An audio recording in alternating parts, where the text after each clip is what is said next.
Hi అండి. నీళ్ళు అసలు వాడకుండా చికెన్ కర్రీ చేసుకుంటే చాలా రుచిగా ఉంటుందన్నమాట. దీనికోసం ఎలా చేయాలో చూడండి. చిన్న ఉల్లిపాయలు ఉంటాయి కదా, అవి 2 లవంగాలు, కొద్దిగా దాల్చిన చెక్క, అల్లం వెల్లుల్లి పేస్ట్ చేసుకుని వేపేసుకుని, అది వేగాక ఉప్పు, కారం, పసుపు కూడా వేసి వేపేసుకోవాలన్నమాట.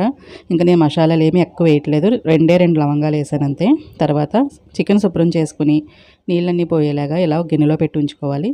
ఈ మసాలా అంతా వేగిపోయిన తర్వాత అందులో మనం చికెన్ వేసేసుకుని కలిపేసుకోవాలన్నమాట. కలిపేసుకుంటే కాసేపటికి ఇందులో ఉన్న నీరంతా బయటకు వచ్చేస్తుంది. ఎందుకంటే ఇప్పుడున్న చికెన్లో నీరు చాలా ఉంటుంది కాబట్టి మనం ఎక్స్ట్రా నీళ్ళు పోయకూడదు. పోస్తే కూర టేస్ట్ అంటూ ఉండదన్నమాట. చూసారు కదా, కొద్దిగా నీళ్ళు వస్తున్నాయి. ఇప్పుడు చూడండి, ఎక్కువ నీళ్ళు వచ్చాయి కదా.